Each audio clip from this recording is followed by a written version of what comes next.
మన సహవాసం ఎవరితో ఉంటే మేలు అనేటువంటి ఒక అంశాన్ని మన సహవాసం ఎవరితో ఉంటే మేలు. ఎందుకంటే ప్రతి మనిషి జీవితం కూడా దేని మీద ఆధారపడి ఉంటుంది అని మనం ఆలోచించుకుంటే సహవాసాన్ని బట్టి మన జీవితం ముందుకు వెళ్ళడానికి ఉంటుంది. మనకున్న చేసిన సహవాసాన్ని బట్టి మన భవిష్యత్తులో మన దినాలు చాలా బాగుంటాయి. మన సహవాసం బాగోలేదనుకోండి, మన సహవాసం బాగోలేదనుకో, మన ఆలోచనలు బాగోవు, మన పనులు బాగోవు, మన ప్రవర్తన మన క్రియలు ఏమి కూడా బాగోవు. మన జీవితంలో బాగుండాలంటే మంచి సహవాసం ఉండాలి. ఎందుకంటే ప్రతి మనిషికి కూడా ఒక ఆశ ఒక కోరిక ఉంటుంది. ఏంటి ఆశ అంటే పెళ్లి కాలాలకి ఏముంటుంది అంటే మంచి తోడు కావాలి అని కోరుకుంటారు. తాగుబోతులు వచ్చిన పర్లేదు ఎవడో కూడా కావాలనుకుంటారా? మంచి తోడు కావాలి అని ఆశపడతారు. అలాగే స్నేహితులు అని అనుకుంటే మంచి స్నేహం ఉండాలి. అంతేగాని గొడవలు పెట్టుకునేవాడితోటి గాలిగా తిరిగేవాడితోటి పని పాట లేకుండా ఉండేవాడితోటి ఉండాలని ఎవరో కోరుకోరు సహజంగా. అయితే ఒకవేళ మన పిల్లలు అలా తిరుగుతుంటే వేరే వాళ్ళు ఎవరైనా తిరుగుతుంటే మన పిల్లలు ఆడుతూ ఉన్నారనుకోండి, మనం ఏమంటాం? ఆడితే ఎందుకు స్నేహం చేస్తున్నారా, నువ్వు కూడా అలాగ అయిపోతావు అంటారు సహజంగా. అంటే ఆ స్నేహాన్ని బట్టి వీడు కూడా పాడైపోతాడేమో. వీడు మంచోడే కావచ్చు కానీ వాడి సహవాసాన్ని బట్టి మనోళ్ళు పాడైపోతారని మంచి స్నేహం కావాలని ప్రతి తల్లిదండ్రులు కూడా పిల్లలకి కావాలని కోరుకుంటారు. అలాగే మంచి ఆదరణ కావాలి అని కోరుకుంటారు. పెద్దోళ్ళు అయ్యేటప్పటికి, పెద్దోళ్ళు అయిపోయారు ఇప్పుడు, ముసలోళ్ళు కానీ లేదా నడవలేని పరిస్థితులు అయిపోయారు. వాళ్ళు ఏం కోరుకుంటారు? మంచి ఆదరణ అంటే చక్కటి మాటలు, వాళ్ళని ఓదార్చే మాటలు, ఒక ధైర్యపరిచే మాటలు. నేనున్నాలే తాత నువ్వేం భయపడకు, నేనున్నాలే రానమ్మ నువ్వేం భయపడకు, నేను చూసుకుంటాను కదా, నేను తీసుకెళ్తాను కదా, నీకేమైనా అవసరమైతే నేను తెస్తాను కదా, నువ్వెందుకు భయపడుతున్నావు అనేటువంటి ఒక ఆదరణ మాటలు కోరుకుంటారు ఒకవేళ పెద్దవారైతే. ఆదరణ అంటే ఏంటంటే మనం మాట్లాడే మాటలండి, మన ఎదుటి వ్యక్తితో మాట్లాడే మాటలు అవతల వ్యక్తిలో ఉన్నటువంటి బాధలో తీసివేసేటట్టుగా ఉండాలి. అది ఆదరణ. ఆదరణ అంటే ఏంటి? మనం ఒక స్నేహితుడితో కానీ ఒక కుటుంబీకులతో కానీ లేదా పెద్దవారితో కానీ ఏదైనా ఎవరితోటైనా మాట్లాడుతున్నాం అని అంటే అవతల వ్యక్తిలో ఎటువంటి సమస్యలు ఉన్నాయో ఎటువంటి బాధలు ఉన్నాయో ఆ బాధలు తీరేటట్టుగా ఉండాలి తప్ప వాటిని పెంచేటటువంటి మాటలుగా ఉండకూడదు. కొంతమంది మాటలు ఎలా ఉంటాయంటే వారి మాటలు ఆదరణ ఇవ్వకపోగా వాళ్ళకున్న బాధల్ని పెంచేటటువంటి విధంగా కుళ్ళుతో కూడుకున్న మాటలు, అసూయతో కూడుకున్నటువంటి మాటలు, వాళ్ళ ఇష్టానుసారంగా మాట్లాడేటువంటి మాటలు ఉంటాయి. అవతల వ్యక్తి పరిస్థితి ఎలాంటిది అని ఆలోచించరు. మాట్లాడే విధానం వాళ్ళకి గాయం కలిగిస్తుందా ఏం కలిగిస్తుందా అని ఉండదు, మాట్లాడుతూ ఉంటారు. మనం ఏం కోరుకుంటాం? మంచి తోడు, మంచి స్నేహం, మంచి ఆదరణ కావాలని ప్రతి ఒక్కరు కూడా ఆశపడుతున్నారు. ఇది భూ సంబంధమైన సహవాసం. ఇది నేను చెప్పిందంతా ఏంటి? భూ సంబంధమైన సహవాసం. భూ సంబంధమైన దాంట్లో మనకి ఎలాంటి వాళ్ళు కావాలనుకున్నాం? ఒక చక్కటి వారిని, మనం చనిపోయే వరకు మంచి ఆదరణ, మంచి తోడు, మంచి స్నేహించే వారిని కోరుకుంటున్నాం. మరి మరణం ముందు ఇలాంటి ఆదరణ, ఇలాంటి సహవాసం కోరుకున్నప్పుడు ఇది ఎంతకాలం ఉంటుంది? ఈ ఆదరణ భార్య ఎంతకాలం ఉంటే అంత, స్నేహితులు ఎంతకాలం ఉంటే అంత, కుటుంబీకులు ఎంతవరకు ఉంటే అంతవరకే. మరి చనిపోయిన తర్వాత కూడా మనకు మంచి సహవాసం కావాలంటే, మంచి ఆదరణ కావాలి, ఒక ధైర్యం కావాలంటే మరణం తర్వాత మన సహవాసం, మన భవిష్యత్తు బాగుండాలంటే మరి ఎవరితో సహవాసం ఉండాలి చెప్పండి? దేవుడితో ఉండాలి. అంటే ముందు బ్రతుకున్న వారితో సహవాసం ఉండాలంటే మంచిగా కోరుకున్నాం. ఎందుకు? జీవితం బాగుండాలని. పిల్లల జీవితం కానీ, భర్త జీవితం కానీ, భార్య స్నేహం కానీ ఇవన్నీ బాగుండాలని ఎందుకు కోరుకున్నాం? జీవితం చక్కగా బ్రతికినంత కాలంలో ప్రశాంతంగా బ్రతకలరా బాబు అని. ఇప్పుడు భార్య అంతపాటు పక్కతో మాట్లాడుతుంది, ఆ పక్క ఆవిడేమో గయ్యాలి అనుకోండి, భర్త ఏమంటాడు, అంత మాట ఆవిడ దగ్గరికి ఎందుకు, నీకు పని పాట లేకుండా నీ బుద్ధి మార్చుకుంటూ అక్కడ వెళ్ళి కానీ నీ ఆలోచనలు నీ మాట తీరంతా మారింది అంటాడు. అంటాడు సహజంగా. అంటే ఇలా మనం ఆలోచిస్తే భార్య చక్కగా ఉండాలి, భర్త ఇష్టం తిరుగుతుంటే కుదరదు. ఎందుకు అంత తిరిగి అంతమాట తాగాక నేను తాగాను కదా నీకెందుకు, ఆడి తాగితే నీకెందుకు, తాగకపోతే నీకెందుకు అంటాడా. ఆడి తాగినా తాగకపోయినా, నువ్వు తాగినా తాగకపోయినా ఆడితో తిరగడానికి వీలు లేదు అంటదంటే ప్రతి ఒక్కరు ఒకరినొకరు మంచి సహవాసాన్ని కోరుకున్నారు. మనమే కాదు, మనతో పాటు ఉన్నవారు కూడా మంచిగా ఉండాలని.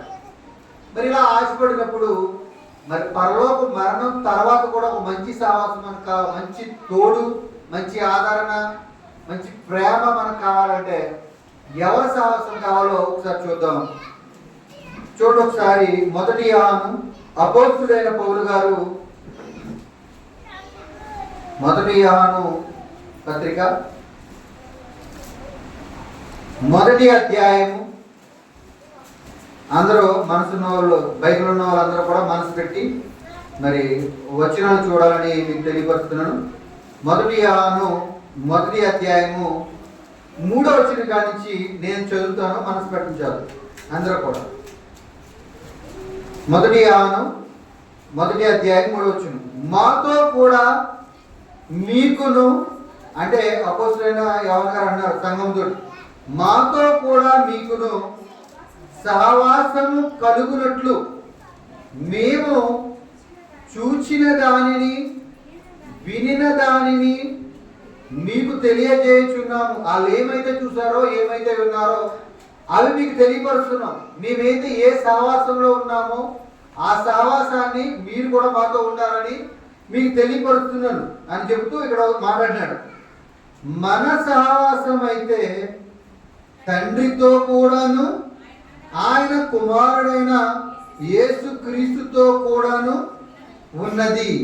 మన సహవాసం అంటే ఇప్పుడు ఇక్కడికి వచ్చిన వారు అందరూ ఎవరి సహవాసం కోసం వచ్చారు? ఎవరి సహవాసం? నాతో మాట్లాడుతూ వచ్చారా?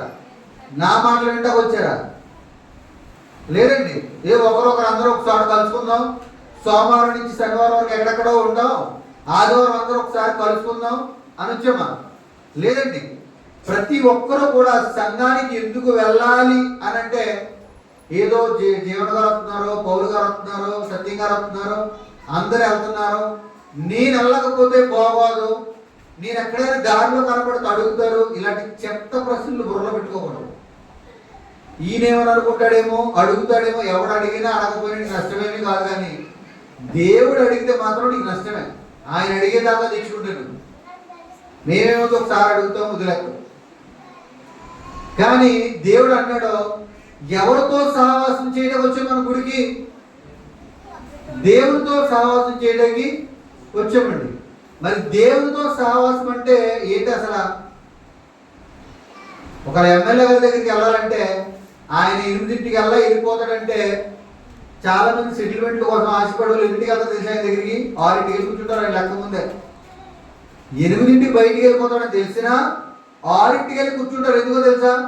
ఆయనతో ఆ 10 నిమిషాలు సహవాసం చేస్తే మనకున్న సమస్య బయటెట్టగలదు ఆయన ఒక్కడే. ఇంక ఈ 6 నేల మీద ఈ ప్రాంతంలో ఇంకొకడు లేడు. పోలీస్ స్టేషన్లో ఆయన మాట్లాడితేనే వింటారు. మన ప్రాంతానికి వచ్చి పెద్దల్లో సిటీలో ఆయన కూర్చుంటేనే ఆయన మాటే వింటారు. అన్నప్పుడు 8ంటికి వెళ్ళాలి కాబట్టి కరెక్ట్గా 10 నిమిషాలు తక్కువ మనం 8ంటికి వెళ్ళాలి ఉండాలంటారు ఎవరైనా? గంట ముందు కూర్చుంటారు. ఏమో ఆయనకి ఏదైనా పని ఉండి వెళ్ళిపోతాడేమో అని ఇంకా ముందు వెళ్ళిపోతారండి. ఎమ్మెల్యే కన్నా సీప్ అయిపోడు దేవుడు కదా, అయిపోవడం లేదు. ఆయనతో సహవాసం కలిగి ఉంటారు. ఆదివారం అంటే ఎవరితో కలుసుకోవడం? దూరం ఉన్న వాళ్ళు అంటే రాలేదంటే వేరే దగ్గర ఉన్నవాళ్ళు కూడా రాలేదు ఆయన దగ్గరికి. వచ్చారా? రాలేదు. పాపం ఇస్సాకు ప్రార్థన చేస్తున్నాడు. మీరు ఏం గమనించారు ప్రార్థనలో? సన్నిధికి రాలేని గురించి బాధతో ఆయనకి ఎందుకంట ఇక్కడ ఎలాగైతే ఒక సహవాసం ఒక సమూహంగా కలిసి ఉన్నామో అదే విధంగా కూడా చనిపోయిన తర్వాత పరలోక రాజ్యంలో ఎలీషా రావాలి, ఇస్సాకు రావాలి, సొలొమోను రావాలి, అందరూ రావాలి, ఇశ్రాయేలు రావాలి, అందరూ రావాలని కోరుకుంటాం. ఇప్పుడు కొంతమంది అక్కడ ఏదో చోట వెళ్ళిపోయి నరకలు కాలుతున్నారు అనుకోండి, మన సమూహం లేదనుకో, వీడికి చెప్తూనే ఉన్నాం, ఇలాగ తిరిగి ఇలా పోయాడు అందుకని రాసి ఇప్పుడు అంటామా? నిజంగా ఒకరు వచ్చి ఒకరు రాకుండా వెళ్ళిపోయారు అనుకోండి బాధ. అందుకే ఆ బాధ అక్కడ మనకు రాకుండా ఉండటం కోసం, వాళ్ళకు కూడా అక్కడ రాకుండా ఉండటం కోసం దేవుడు ఏమైనా దేవుని సన్నిధికి రాలేని మారుస్తాడేమో అని ముందుగానే దేవుడికి ప్రార్థన చేస్తూ ఉన్నాం, వేదనతోటి దుఃఖంతో. ఎవరు గుడికి వస్తే వాళ్ళకే మంచిదండి. ఇక్కడ దేవుడితో సహవాసం అంటే ఏదో చిన్న వ్యక్తితో సహవాసం అనుకున్నాం మనం కదా, అందుకే రావట్లేదు. దేవుడు అంటే ఎవరో తెలిసిండి, సముద్రం దగ్గరికి వెళ్ళండి తెలుస్తుంది. సముద్రం దగ్గరికి వెళ్ళిన తర్వాత దాన్ని కెరటాల కింద రప్పించి మళ్ళీ వెనక పంపించేవాడు దేవుడు అంట. అంత శక్తివంతుడు. అంత శక్తివంతుడే కాదు, సముద్రాన్ని ఆరిన నేలగా చేసి తన ప్రజలను నడిపించగలిగే అంత శక్తివంతుడి దగ్గరికి నువ్వు అంత నిర్లక్ష్యంగా ఉన్నావేంటి? ఆయనతో సహవాసం అంటే అంత నిర్లక్ష్యతనమా? అంత నిర్లక్ష్యతనం ఏమి ఉండదండి. ప్రతి ప్రయాణంలో కూడా డాక్టర్ కానీ ప్రయాణాలు కానీ ఏదైనా సరే సమయానికి వెళ్తానికి ప్రయత్నం చేస్తాం. దేవుడితో సహవాసం అనేటప్పటికీ, దేవుడితో కలుసుకునే సమయం అనేటప్పటికీ అస్సలు ఒక జాగ్రత్త కానీ, ఒక భయం కానీ, ఒక భక్తి కానీ మనలో ఎవరిలో కొంతమందిలో కనపడలేదు. పర్టికులర్గా కనపడుతుంది భయం లేనట్టుగా. చాలా మంది యవనస్తుల్లో కూడా మనలో భయం అనేది మొత్తం పోయింది.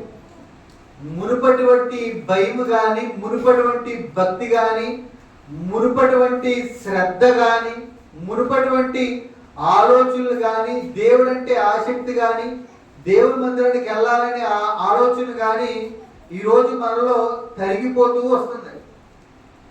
నష్టం ఎవరు తరిగిపోతే వాళ్ళకే వస్తుంది. ఈ మౌతి సముద్రం ఎవరో తరిగిపోతే వాళ్ళకే వస్తుంది.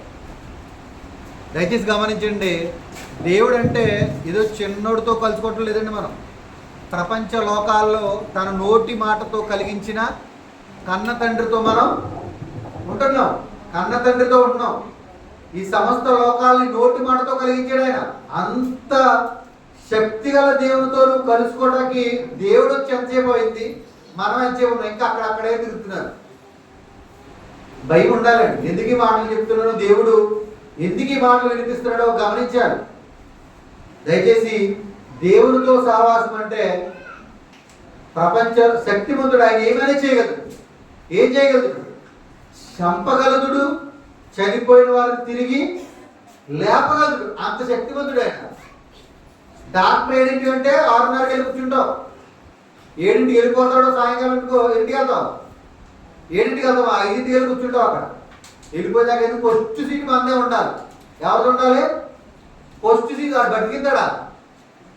ఆడిచ్చే బతకడం. ఇంతకన్నా సర్దిగా ట్యాబ్లెట్ వల్ల కాదు, దేవుడి కృప వల్ల, దేవుడి నోటి మాట ద్వారా వల్ల మనం బ్రతుకుతున్నాం. మరి డాక్టర్ల దగ్గరికి, ప్రయాణాల దగ్గరికి, ఉద్యోగాల విషయంలో ఇంత కరెక్ట్గా ఉంటున్న మనం దేవుడితో సహవాసం అనేటప్పటికీ అంత నిర్లక్ష్యతనం ఏంటంటే, దేవుని శక్తి ఏంటో, దేవుని పవర్ ఏంటో, దేవుడి యొక్క ఔన్నత్యం ఏంటో, దేవుని ప్రేమ ఏంటో ఈరోజు సరిగ్గా మన హృదయాలకి, మన జీవితాలకి అర్థం కాలేదు. కానీ మనం పైన ట్యాగ్ ఏం తగిలించుకుంటామంటే భక్తులము అని అనుకుంటాం. మనం ఏమనుకుంటాం? భక్తులు అనుకుంటాం. భక్తుడు అంటే ఆవిడ దేవుని భయపడేవాడు భక్తుడు, అప్పుడప్పుడు భయపడేవాడు కాదు. నిజంగా ఆలోచించండి, ఎవరు ఏ పని మీద వెళ్ళిపోయారో, కొన్ని ఏదో ఊరు వెళ్ళిపోయారో నాకు తెలియదు, కానీ దగ్గరలో ఉన్నవారు కూడా రావట్లేదు. వస్తున్నారా? రావట్లేదండి. ఎప్పుడా ఇష్టం వచ్చిన సమయానికి వస్తున్నారు అంతే. దయచేసి గమనించండి, దేవుడితో సహవాసం అంటే నిన్ను చంపగలిగే శక్తిమంతుడు, చనిపోయిన తర్వాత నిన్ను లేపగలిగే శక్తిమంతుడు. అలాంటి దేవుడితో సహవాసం నువ్వు ఎంత జాగ్రత్తగా ఉండాలి. డాక్టర్ దగ్గర కూడా ఎక్స్ట్రా మాట్లాడదు. నీ విన్నపేమిటో చెప్పుకుంటావు అంతే. అది కూడా చాలా జాగ్రత్తగా చెప్పుకుంటావు. ఆయనతో సహవాసం చేస్తున్నప్పుడల్లా నాకు ఇదండి, నాకు అదండి, ఇది తిన్నానండి, ఇది తిన్నానండి అని ఎంత వినయంగా చెప్పుకుంటావు. కంగారు పడిపోతావు. ఇలా వెళ్తావా డాక్టర్ గారి దగ్గరికి? నడక మారిపోద్దా చెప్పులు తీసేటప్పటికి. ఆయనతో నువ్వు సావాసం కలిగేటప్పుడు నీకు ఎలా ఉంటుందో చెప్పులు తీసేస్తావు. చక్కగా వినయంతో వెళ్తావు. డాక్టర్ గారు కూర్చోమనే దాకా కూడా కూర్చోవు. చెప్పమన్న తర్వాత అప్పుడు స్టార్ట్ చేస్తావు. ఆ తర్వాత అంటే సైకి చెంది సరిపోతాయి అంటే చాలా ఆపేస్తావు. నీ బాధ ఎంత ఉన్నాయి కదా చెప్పుకో. అంటే మరి అతనితో సావాసం చేస్తున్నప్పుడు ఒక భయము, ఒక భక్తి, ఒక విధేయత, ఒక లోబడితతో ఉన్నప్పుడు మరి మందిరంలో కూర్చునే విషయంలో కానీ మళ్ళీ అంటే వెళ్ళిపోయే విషయంలో కానీ డాక్టర్తో మాట్లాడుతుంటావు. ఫోన్ వచ్చింది లేచిపోతావా? లేచిపోతావు. ఎవరు ఏ పేషెంట్ అయినా లేచిపోయి ఉంటాడు అలాగా ఎండలో నొక్కేస్తారు. మరి ఇక్కడేంటి ఏముండదు, ఎవరెస్ట్ చూడగా లేదు, ఎవరెస్ట్ చూడడం చూడదు. అంటే దేవుడితో సహవాసం అనేది మనకు ఆయన విలువ అస్సలు తెలియట్లేదండి, అస్సలు తెలియట్లేదు. నిజంగా మరొక సహవాసం అనండి. ఇక్కడ ఎవరితో సహవాసం? ఆయన యేసుక్రీస్తు వారు, ఆయన కుమారుడైన తండ్రితో కూడాను ఆయన కుమారుడైన యేసుక్రీస్తుతో కూడాను ఉన్నది. అంటే ఆయన కుమారుడైన యేసుక్రీస్తుతో కూడా ఉందంటే నిజంగా ఆ కుమారుడితో సహవాసం అంటే ఏంటి చెప్పండి? నిజంగా నేను చెప్తున్నానండి, ఎవ్వరూ కూడా ఇంతలా ప్రేమించుడు భర్త కానీ, భార్య కానీ, అమ్మ కానీ, నాన్న కానీ, స్నేహితుడు కానీ, రక్త సంబంధుల్లో ఏ ఒక్కడో కూడా క్రీస్తు నిన్ను ప్రేమించినట్టుగా, క్రీస్తు నీ కోసం త్యాగం చేసినట్టుగా ఈ ఆరిన నేల మీద ఇంతవరకు కానీ ఇక ముందు నీకు పరిచయం అయ్యి సహవాసం కలిగే వారిలో కానీ ఎవ్వడు కూడా ఉండడండి. మరి భర్త కోసం గుడుదులేస్తున్నాం, భార్య కోసం గుడుదులేస్తున్నాం, పిల్లల కోసం సహవాసం విడిచిపెడుతున్నాం, ఉద్యోగాల కోసం, ప్రయాణాల కోసం, పండగల కోసం, అన్నింటి కోసం క్రీస్తు నీ కోసం ప్రాణం పెట్టినోడితో 10 నిమిషాలు గడపడానికి నీకు సమయం లేదా? ఆయన ఇంటికి వస్తున్నాడు ఇక్కడికి, ఎప్పుడు ఇంటికి వస్తారు? ఉందా లేదా? ఉందే, బోర్డు వచ్చినా ఉన్నాయి. ఎక్కడైతే 2-3 ఉంటే సరిపోదు వచ్చేస్తున్నారండి ఆయన. 2-3 అంటే సండే స్కూల్ పేరు వస్తే చాలా ఆయన వచ్చేస్తాడు ఇక్కడికి. ఆయన కాపుదల ఆయన చూస్తూ ఉంటాడు, ఆయన ముఖా తేజస్సుని చూస్తూ ఉంటాడు, వాళ్ళ హృదయాన్ని పరిశీలిస్తూ ఉంటాడు. వాళ్ళని ఆయనకి దగ్గరగా చేసుకున్నటకు వారి ఆలోచనలు, వారి హృదయాన్ని మారుస్తూ ఉంటాడు. ఎంతో చక్కగా వాళ్ళని ఆయన కౌగిట్లోకి భద్రపరచుకోవడం చూస్తూ ఉంటాడు, ఆయన దగ్గర చేసుకోవడం చూస్తూ ఉంటాడు. ఎందుకో తెలుసండి, యేసుక్రీస్తు వారితో సహవాసం అంటే మన కోసం ప్రాణం పెట్టినాడు. నిజంగా మన కోసం కష్టపడినోడు, 5 సంవత్సరాలు కష్టపడినోడు ఇంటికి వస్తుంటేనే వీళ్ళకి ఎలా ఉంటుంది? పిల్లలు ఏమైనా ఎదురొచ్చారంటూ, భార్య లేదా భర్త ఎదురొచ్చినట్టు ఎలా ఉంటుంది? చాలా ఆనందం ఉంటుందండి. 5 సంవత్సరాల కోసం కష్టపడినోడు వస్తేనే ఆ బస్ స్టాండ్కో లేదా రైల్వే స్టేషన్కో ఎయిర్పోర్ట్కి వస్తేనే అంత ఆనందంగా ఉంటుంది. మరి ఆయన ప్రాణం పెట్టి ఆయనకి వచ్చాడు, నా కోసం ఎవరు వస్తున్నారని, ఆయనతో సహవాసం కోసం. ఎవడ పడితే అక్కడ ఊర్లో తిరుగుతూ ఉంటుంటే ఇది ఎలా ఉంటుంది? ఇలాంటి రోజు కోసం ప్రాణం పెట్టాను. నా వారం రోజులు ఇచ్చాడు కదా సమయం. ఆ సోమవారం నుంచి ఇంచుమించుగా శనివారం దాకా నీకు సమయం ఇచ్చాడు. ఊరంతా తిరుగుతావో, నీ కుటుంబీకులతో తిరుగుతావో, భార్యతో తిరుగుతావో, భర్తతో తిరుగుతావో, స్నేహితులతో తిరుగుతావో, నీ వ్యాపారం అంటూ డబ్బు కోసం తిరుగుతావో, బంగారం కోసం తిరుగుతావో, నీ ఆస్తులు పంపకాల కోసం తిరుగుతావో, తిరిగి వదిలేయాడు. ఆదివారం 2 గంటలు నా దగ్గర రారా, సమయానికి నీ కోసం ప్రాణం పెట్టింది నేనే అని ప్రేమతో క్రీస్తు సహవాసంలోకి రండిరా అని అంటే దీంట్లో కూడా కటింగ్లు మళ్ళీ అసలు ఏమనిపిస్తుంది? మన భక్తి జీవితం ఏమైనా అర్థమవుతుందా మీకు? అర్థమవుతుందా? ఎవ్వడికి కూడా నా కోసం ప్రాణం పెట్టిన యేసుక్రీస్తు దగ్గర నేను వెళ్తున్నాను అనేటువంటి ఒక ఆనందం లేదండి. నా కోసం ప్రాణం పెట్టినోడు అక్కడ ఉన్నాడో, నన్ను కావాలని కోరుకునేవాడు అక్కడ ఉన్నాడో, నేను ఆయన దగ్గరికి వెళ్ళాలి, నేనంటే అంత పిచ్చి ప్రేమ కాకపోతే నా కోసం ప్రాణం పెట్టాడు, నన్ను కావాలని కోరుకున్నాడు, నేను ఎప్పుడు వస్తానని ఎదురు చూస్తున్నాడు అనే ఆలోచన, ఆశ, కోరిక ఉంటే క్రీస్తుతో కూడా సహవాసం వస్తుంది. క్రీస్తు త్యాగం మనకు అర్థమైందా? ఎవరికి అర్థం కాలేదండి. బతుకున్నాం, డబ్బు సంపాదించాలి, కుటుంబాన్ని తీసుకెళ్ళాలి, కుటుంబీకులకు తోడుగా ఉండాలి, అందరికీ హాయిగా ఉండాలి, పోవాలంటే అప్పుడప్పుడు ఆదివారం అలా మన దివ్య మంగళ రూపాన్ని చూపెడతాం, వస్తాం, ఓ పాట పాడతాం, ఓ చిల్లర వేస్తాం, పోతాం, మళ్ళీ వస్తాం, కూర్చుంటాం, పెడితే తింటాం, చెప్తే వింటాం, వెళ్ళిపోతాం. ఇదేనా జీవితం అంటే? ఏంటి ఇలాంటి ఉడతా భక్తి కోసమా ప్రాణం పెట్టాడు ఆయన? ఉడతా భక్తి కోసమా ఆయన ప్రాణం పెట్టాడు? ప్రాణం పెడతామంటే ఒక బెల్ట్ ఇచ్చి కొట్టించుకోండి, ఒక దెబ్బ, మీరు ఒక్క దెబ్బ బెల్ట్ ఇచ్చి కొట్టించుకోండి, బెల్ట్, లేదా ఒక వైర్ ఇచ్చి కొట్టించుకోండి, వైర్ ఇచ్చి కొట్టించుకోండి, వైరు. మీరు కొట్టుకోండి, ఇలా కొట్టుకోండి గట్టిగా, ఒక వైర్ ఇచ్చి కొట్టుకోండి. కొట్టుకోవద్దురా? వైరుతో కొట్టుకోలేండి జీవితాలు. మీకోసం మీరు, మన కోసం మనం కొట్టుకోలేము.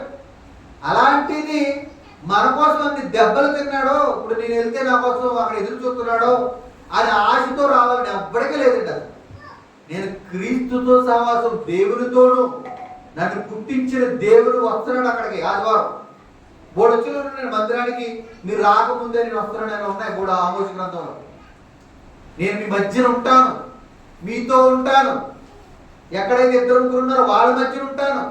ఎన్ని మాటలండి ఆయన, అన్ని మందు ఒక్క మాట లేదు. తండ్రి నువ్వు రాకముందే నేను ఉంటాను, నీకు యేసయ్యా నువ్వు రాకముందే నేను ఉంటాను అని చెప్పినోడు ఎవడో లేదు, ఆలోచనలో కూడా లేడు.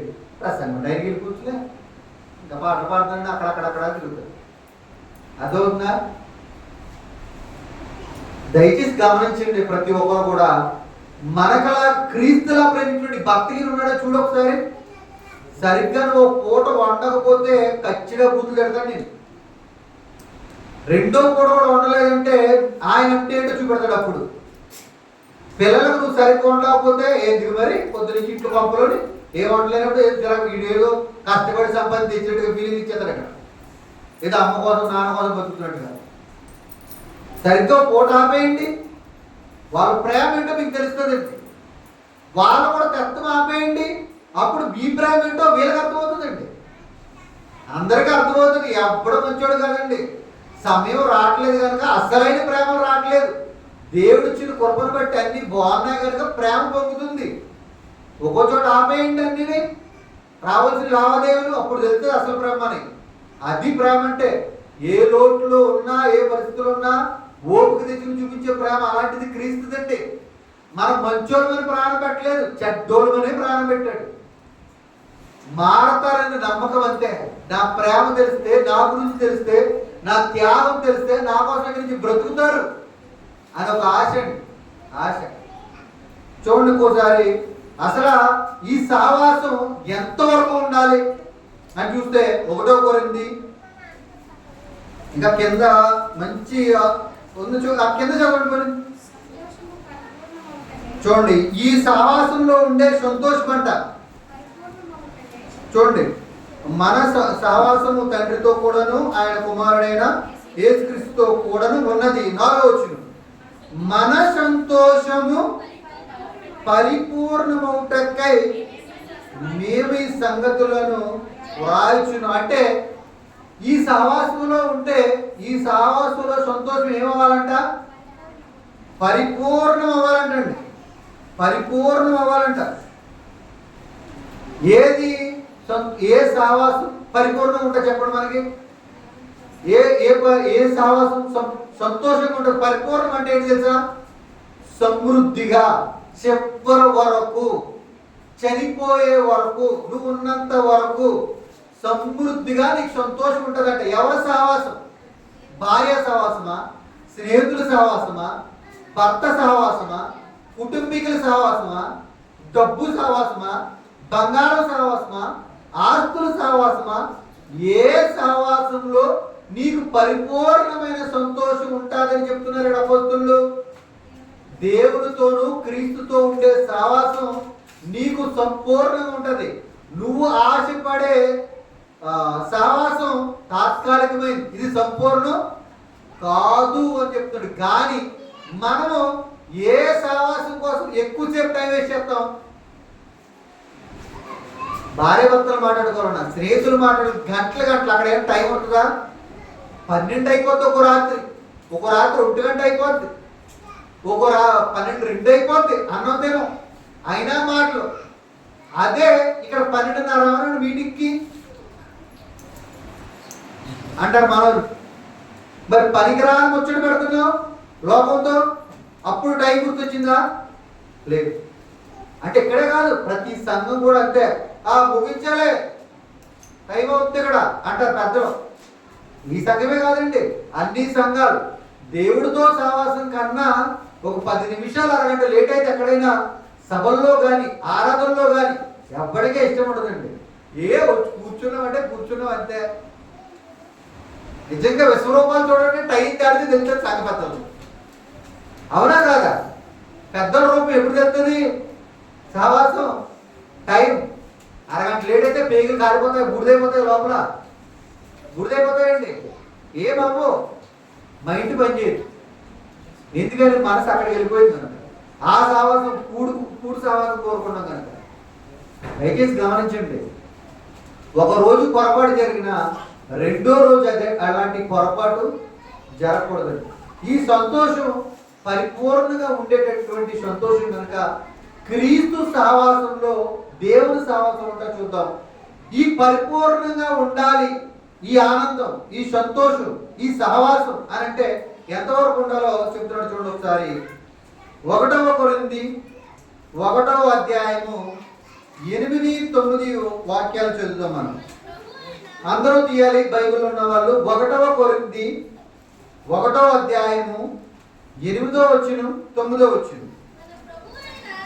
మన ప్రభు అయిన చూడండి, యేసు క్రీస్తు దినమందు అంటే యేసై వచ్చే రాకడా అని చెప్తాడు. యేసు క్రీస్తు దినం ఏది?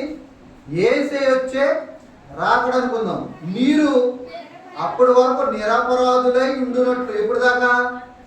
ఒకవేళ రేపు యేసుక్రీస్తు రాకడ వస్తే అప్పుడు దాకా యేసుక్రీస్తు దినం వరకును నట్లును, అంతము వరకు లేదా యేసుక్రీస్తు వారు రాకడ వచ్చే వరకు నువ్వు నిరపరాధిగా ఉండాలి. లేదు, యేసుక్రీస్తు రాకడ రాలేదు, లేట్ అయింది, నువ్వు చనిపోయేవారు. ఇక్కడ 2 రకాలుగా చెప్తాడు చూడండి. అంతము వరకు ఎవరంతం? అది భూమంతమా లేదా మనంతమా? మనం చనిపోయే వరకును ఆయన మిమ్మును స్థిరపరచును అని చెప్తూ ఇక్కడ అన్నీ చూడండి 9వ వచనం. మన ప్రభు అయిన చూడండి, మన ప్రభు అయిన యేసు క్రీస్తు అను తన కుమారుని సహవాసమునకు మిమ్మును పిలిచిన దేవుడు నమ్మదగిన వాడు. ఎవరంట? మన సహవాసాన్ని, ఈ సహవాసానికి పిలిచిన వాడు యేసుక్రీస్తు ద్వారా ఆయనతో సహవాసం చేసుకోవటానికి మనల్ని ఇక్కడ పిలిచిన వాడు ఎవరంట? నమ్మదగిన వాడండి. అంటే నీకు పరిపూర్ణమైన సంతోషం ఇవ్వగలిగే శక్తివంతుడు, బలమైన వాడు, సామర్థ్యత కలిగిన వాడు. దేవుడు చెప్తున్నాడు, మీరు నేను పిలిచాను కదా మిమ్మల్ని, అందరినీ పిలుస్తాడు దేవుడు. 8 కోట్ల మంది ఉన్నారు, అందరినీ పిలిచాడు, ఎవరు రాలేదు. కానీ అందులో కొద్దిమందిగా క్రైస్తవులుగా మనం వచ్చిన మనమైనా కాపాడుకోకపోతే ఎలా చెప్పండి? పిలిచిన పిలుపుకి పెళ్లివారు రాకపోతే పిలిచిన వారు బాధపడతారు, ఎవరో రాలేదని. వండుకున్న అన్నం వేస్ట్ అయిపోయిందండి. 1000 మందికి ఎగితే 300 మంది వచ్చారు. 800 మంది ఆహారం పడేయటం నీకు బాధ కాదు? ఎందుకు ఇంతమందిని పిలిచావు కదా? 800 మంది అన్నం పడేయాలంటే ఎంత చెప్పండి? ఎంత కష్టం? కష్టమా కాదు? చాలా కష్టమండి. మరి ఈరోజు ఎంతో ఒక్కొక్క సంఘంలో 1000 మంది ఉంటారు, 100 మంది ఉంటారు. అందులో సగం మంది కూడా బల్లారదలు తీసుకుంటారా? తీసుకోరు. క్రీస్తు సహవాసంలో తీసుకుంటారా? తీసుకోరు. కొంతమంది బాప్తిజం మాకు దేవుడి సహవాసమే వద్దు, ఇంకా దెయ్యం సహవాసంలో మేము ఉన్నాం అనుకుని అర్థమైన వాళ్ళు, అర్థం కాని వాళ్ళు అందరూ కూడా ఇంకా అలాగే సంఘంలో కూర్చుంటారు. మరి యేసయ్య రక్తం చాలా మిగిలిపోతుంది కదా, యేసయ్య శరీరం చాలా మిగిలిపోతుంది. మరి ఆయన బాధపడ్డా? అది 10 రూపాయలు పెడితే వండేసుకునే అన్నం. మరి ఇది బలకారికరం. రక్తం పెట్టి ప్రాణం పెట్టి శరీరాన్ని కొరడా దెబ్బలతో గాయపరుచుకుంటూ వచ్చిన శరీరం. మరి సంఘంలో సగానికి సగం మిగిలిపోతుంటే ఆయన బాధపడ్డా? ఆయన సహవాసులు వచ్చిన పిలిచాడు కదా మనల్ని, పిలిచాడు లేదు. మరి నువ్వు పిలిచిన వారు నీ ఇంటికి రాకపోతే అన్నం వేస్ట్ అయిపోతుంది, ఇంకొకసారి పిలుతావా? ఆడి దగ్గర నువ్వు ఎలా కలుగుతాడు? రాలేదు, పెళ్ళికి కుదిరి ఆ కాలనీ రాలేదు. ఏమనుకున్నారంటో ఆ కాలనీ కాంట్రాక్ట్కి వెళ్ళకంటారు రెండో పెళ్ళికి. అంటారా? నాకు తెలిసిన మట్టుకి కావాలని రాలేదని అర్థమైంది అనుకోండి, పట్టుకెళ్తారా? పట్టుకెళ్ళరండి. అలాగే మరి దేవుడు కూడా అలా అనుకుంటే ఇంక వీళ్ళు ఎంత చెప్పినా మారరో, ఇంక వీళ్ళు తీసేద్దాం వద్దు అనుకున్నట్టు ఎవరైనా పాల్గొనదా? కానీ క్రీస్తు ప్రేమ అడ్డొస్తుందండి మనకి, దేవుడికి. ఆయన ప్రేమ అలా ఆపుతుంది మనకి. ఎందుకంటే నాన్న నా ద్వారా వీళ్ళు పిలిచావు కదా, నేను పిలుస్తాను, ఇంకొక రోజు చెప్తాను, ఇంకొక రోజు చెప్తాను, ఇంకో వారం చెప్తాను. వాళ్ళు నువ్వు ఏర్పాటు చేసిన ఆ విద్యలోకి వస్తారు, నా ద్వారా పిలుచుకున్నావు కదా వస్తారు అని దేవుడు అవకాశం ఇస్తున్నాడండి. అందుకే అంతము వరకు కూడా మనల్ని స్థిరపరచాలని చూస్తున్నాడు తప్ప వదిలేయాలనే ఆలోచన ఆయనకి లేదు.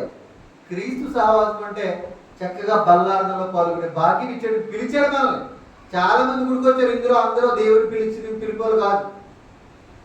బాప్తిస్మ పొందుకుని ఎవరైతే రక్షించబడ్డారో వాళ్ళ మటుకు కనబోలు లోక సంబంధమైన సహవాసం, కానీ వాళ్ళు కూడా కావాలని కన్న తండ్రి కోరుకుంటున్నాడు. దయచేసి క్రీస్తు సహవాసంలో మనందరం కూడా ఉండాలండి. మరొక సహవాసాన్ని మనం చూద్దాం. ఇంకెవరున్నారు మనకు సహవాసం చేతగే? ఇంకెవరున్నారు చూడండి, 2వ కొరింథీ. దయచేసి గమనించండి, ఇలాంటి త్యాగం ఎవరు చేయలేదండి. ఏ త్యాగం చేయలేనుడితో సహవాసం కలిగి ఉన్నాం. అప్పుడప్పుడు చూపించే ప్రేమలకు పడిపోయి వాళ్ళ సహవాసాన్ని కోరుకుంటున్నాం. కానీ మన కోసం ప్రాణం పెట్టాడు, నిత్యం మన కోసం 2 చేతులు చాపుతూ ఎదురు చూస్తున్నాడు. ఆ సహవాసం కోసం మనకు ఆశలే ఆలోచనలే లేకుండా ఉన్నాం. చూడండి 2వ కొరింథీ చివరి అధ్యాయము చివర వచ్చింది. 2వ కొరింథీ 13వ అధ్యాయము ఎంత? 14వ వచ్చిన 14వ వచ్చిన 13 నుంచి పరిశుద్ధులందరూ చూడండి మీకు వందనములు అని చెప్తూ 14వ వచ్చిన ప్రభువు అయిన యేసు క్రీస్తు కృపయు చూడండి దేవుని ప్రేమయు పరిశుద్ధాత్మ సహవాసమును మీ అందరికి తోడైండును గాక. ఇక్కడ ఎవరు సహవాసం ఉన్నారు మళ్ళీ మనకి? పరిశుద్ధాత్మ సహవాసం. నిజంగానండి, పరిశుద్ధాత్ముడు లాంటి వారు కూడా ఆరిన నేల మీద ఎవరు ఉంటారు మన ఇంట్లో? భూతత్వ పెట్టి ఎదిగిన పరిశుద్ధాత్ముడు లాంటి సహవాసం ఎవ్వరు కూడా ఉంటారండి, ఒక్కరు కూడా ఉండరు. 1 గంట కూడా పరిశుద్ధాత్ముడు ఉన్నట్టుగా మనతో సహవాసం ఏ వ్యక్తి కూడా ఉండడు. ఏ భార్య ఉండదు, ఏ భర్త ఉండడు, ఏ స్నేహితులు ఉండరు, ఏ కుటుంబం ఉండదు, అమ్మ కూడా ఉండదు, నాన్న కూడా ఉండడు. అమ్మ కూడా చెప్పిన మాట వింటేనే పెడుతుంది, లేకపోతే పెట్టదు. నాన్న కూడా చెప్పిన మాట వింటేనే ప్రేమతో పెడతాడు, లేకపోతే బాధ్యతగా పెడతాడు. బాధ్యతగా పెడతాం వేరు, ప్రేమతో పెడతాం వేరు. బాధ్యత తప్పదు, ఇది పెట్టాలి, పోషించుకోవాలి, నేను చూడాలి, ఇది బాధ్యత. వాళ్ళ మాట వినకపోయినా మాట వినలేడు, గట్టిగా అన్నం పెట్టడా? పెడతాడు. అన్న మాట వినే అనుకోని పెడతాడు, బాధ్యత కనుక. కానీ మాట విన్నాడు అనుకో ప్రేమతో పెడతాడు, ఇంకా ఎక్కువగా ఇష్టపడతాడు. కానీ పరిశుద్ధాత్ముడు చూడండి ఎలా ఉన్నాడంటే మనతోటి. పరిశుద్ధాత్మ గురించి నిజంగా పరిశుద్ధాత్మతో సహవాసం చాలా మట్టుకు ఎవరు ఉండరండి. ఆయన మనతో ఉంటాకి ఎక్కువ ఇష్టపడతారు తప్ప మనము పరిశుద్ధాత్మతో ప్రయాణం చేయడానికి ఎక్కువ ఇష్టపడం. అప్పుడప్పుడు చేస్తాం, మళ్ళీ బయటకు వచ్చేస్తాం. పరిశుద్ధాత్ముడి గురించి దేవుడు ఏమన్నాడు తెలుసా? చూడండి ఎఫెసీయులకు రాసిన పత్రిక 4వ అధ్యాయము 30వ వచనం. ఎవరైనా ఎలా ఉన్నారో చూడండి మీ కుటుంబంలో. దేవుడు చెప్తున్నాడు, ఎఫెసీయులకు రాసిన పత్రిక 4వ అధ్యాయము 30వ వచనంలో ఇలా రాయబడి ఉంది. ఏమని? దేవుని పరిశుద్ధాత్మను దుఃఖపరచుకుడి, విమోచన వరకు ఆయన యందు మీకు ముద్రింపబడి ఉన్నారంటే, విమోచన అంటే మీరు శరీరంలో నుంచి బయటికి వెళ్ళిపోయే వరకు విమోచన అంటే బయటికి వెళ్ళిపోయే వరకు మీరు ఆయనతో ఏమై ఉన్నారంట? ముద్రింపబడతామంటే ఇప్పుడు ఒక స్టాంప్ పట్టడానికి ఒక పేపర్ మీద ఇంకా స్టాంపును తీయటం అనేది చెరపడం అనేది కుదరదండి. అలాగే దేవుని బాప్తిజం ద్వారా దేవుని పిల్లలుగా మనము అయిన మనకి దేవుడు మనకి ఏం చేశాడంటే పరిశుద్ధాత్మను ఏం చేశాడు? ఒక స్టాంప్, ఒక ముద్రగా, అదే అన్నాడు అక్కడ, ఒక ముద్రగా వేశాడు. మీరు ఈ శరీరంలో నుంచి బయటికి వెళ్ళిపోయే వరకు పరిశుద్ధాత్ముడు మీకు స్టాంప్గా వేశాను. ఇంకా అందుకే ఆయన మీరు ఏం చేస్తారు? ఆయన ఏడిపించొద్దు, ఆయన్ని దుఃఖపరచొద్దు, ఆయన్ని మీరు గాయపరచొద్దు, ఆయనకి మీరు వ్యతిరేకంగా నడవద్దు, ఆయన కన్నీళ్లు పెట్టుకునేటట్టుగా మీరు చెయ్యొద్దు, ఆయన్ని ఏడిపించొద్దు అని ఎవరు కోరుకుంటున్నారు మనల్ని? నా ఆత్మది. ఏ ఆత్మ అంట? దేవుని ఆత్మ, పరిశుద్ధాత్మను ఏడిపించొద్దని ఎవరు బ్రతుమాలుకుంటారు మనల్ని? ఎవరు అడుగుతున్నారు? దేవుడు అడుగుతున్నాడండి. అంటే పరిశుద్ధాత్మతో సహవాసం చేస్తే పరిశుద్ధాత్ముడిని మనం ఏడిపిస్తున్నాం. కానీ చూడండి ఒకసారి, పరిశుద్ధాత్ముడు మనం ఏడకూడదని ఆలోచిస్తున్నాడు. నీకు అర్థమవుతుందా? నిద్రపోకూడదు ఎవరు? పరిశుద్ధాత్ముడు మనం ఏడిపిస్తున్నాం. నువ్వు చూసే చూపులు బట్టి ఎప్పుడు ఏడుస్తూనే ఉంటాడండి, ఎప్పుడు ఏడుస్తూనే ఉంటాడు ఆయన. నువ్వు మాట్లాడే మాట తీరు చూసావా? నువ్వు వింటున్న వాక్యాలేంటి, నువ్వు కుటుంబాల గురించి ఆలోచిస్తున్న ఆలోచనలు ఏంటని నువ్వు ఒక కుళ్ళుగాను, ఒక కుట్రగాను, ఒక హీర్షగాను, ఒక స్వార్థంగా ఆలోచిస్తున్నావు హృదయంలో. ఆయన ఏడుస్తూ ఉంటాడండి. నువ్వు ఎదుటి వ్యక్తిని దూషిస్తూ ఉన్నావు అనుకోండి, ఆల్రెడీ నీకు ముద్రింపబడ్డాడు. ఆయన వెళ్ళిపోవడం కుదరదు. నిన్ను చెయ్యి పట్టుకుని చచ్చిపోయే వరకు, విమోచన దినం అంటే నువ్వు ఈ లోకంలో నుంచి వెళ్ళిపోయే వరకు, శరీరం నుంచి వెళ్ళిపోయే వరకు నీకు దేవుడు వేసిన ముద్ర అది. ఆయనతో నువ్వు సహవాసం కలిగి ఉండాలి. కలిగి ఉండాలన్నప్పుడు నువ్వు ఆయన ఏడిపించొద్దని దేవుడు మనల్ని అడుగుతున్నాడు, చెబుతున్నాడు, రాశాడంటే నువ్వు ఏడిపించావా? ఇంతకాలం ఏడిపించలేదా? నువ్వు లెగిసిన సమయాన్ని బట్టి కూడా ఆయన ఏడుస్తాడు. లేచావు కూడా 7 గంటలకో 8 లేచావు, లేచిన వెంటనే కూడా మరి బాత్రూమ్కి వెళ్ళి మొహం కొడుకు టీ తాగి అప్పుడు ప్రార్థన మొదలెట్టావు, అప్పుడు ఏడుస్తూనే ఉంటాడండి.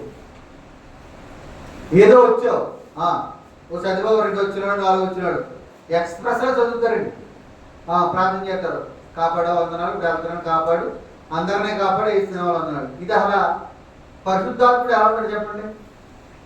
ఆయనేమో వినయంతో, భయముతో, భక్తితో తండ్రికి ప్రార్థన ఎలా చేయాలో నేర్పించాలని ఈయన సిద్ధపడి ఉంటాడు. మనోళ్ళు ఏమో 2 సెకండ్లు అవ్వకూడదు ప్రార్థన. నువ్వు 1 నిమిషమే చేయి, ప్రార్థన తప్పులేదు. ఆ 1 నిమిషమైన ఎలా చేయాలి ప్రార్థన? పరిశుద్ధాత్ముడు సహాయం ద్వారా చేస్తే ప్రార్థన అవుతాం తప్ప నీకు నువ్వుగా మంత్రాలు చదివినట్టుగా 2 ఎక్కం చదివేసి టకటక గుర్రబండిలాగా వెళ్తే కుదరదు. ఒక వినయంతో ఎవరితో ప్రార్థన చేస్తున్నావు? నీకు ప్రార్థన చేయడానికి ఎవరిని సహాయం చేశాడు? నీ ఉచ్చరింప కాని మూలుగులతో పరిశుద్ధాత్ముడు మనకి సహాయం చేస్తున్నాడంట. మరి ఆయన నీ దగ్గర ఉన్నప్పుడు తండ్రి నేను ఎలా ప్రార్థన చేయాలో పరిశుద్ధాత్మ సహాయం నాకు దయచేయి తండ్రి అని నువ్వు అడగాలి.